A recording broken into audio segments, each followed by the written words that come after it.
Докази пронајдени при претресите во Италија, македонското обвинителство за организиран криминал ќе ги користи во истрагата против државниот секретар во Министерството за информатичко општество Јахи Јахја и раководителка во Министерството во истрагата за злоупотребите со ИПА фондовите тешка повеќе од 1 милион евра. Ние само што започнавме со истрагата, треба да се видат и да се прегледат, како што веќе изјавив, сите докази, а за тоа ќе треба известно време.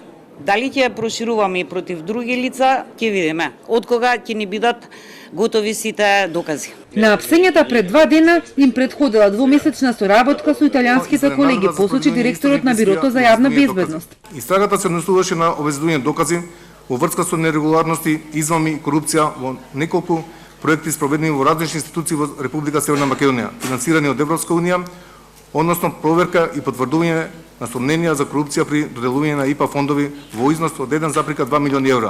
Овој случај беше посочен како пример на добра соработка меѓу македонските и италијанските истражни органи на денешната конференција на која пред обвинителско-полицискиот врв на двете земји меморандум за соработка подпиша државниот обвинител Ивомир Јовески и италијанскиот антимафија и антитероризам обвинител Фредерико Кајферо Дерахо.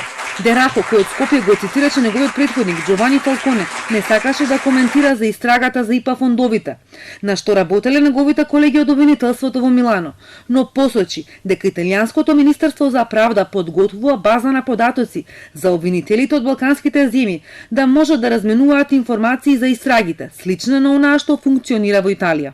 Не смееме да заборавиме дека организираниот криминал, организираност која што повеќе од било која друга организираност представува закана за слободата и демократијата на секоја земја. Зошто? Затоа што ја невозможува можноста за слободна економска иницијатива.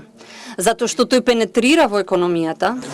Ниту една држава сама изолирана не може ефикасно да се избори со организираниот криминал, бидејќи тој не познава граници, не познава нации, вера или политичка или старосна припадност и затоа соработката меѓу државите е многу значајна за справување со ваквиот криминал. Дерахо откри дека Дирекцијата за антимафија и антитероризам годишно води по 100.000 предмети.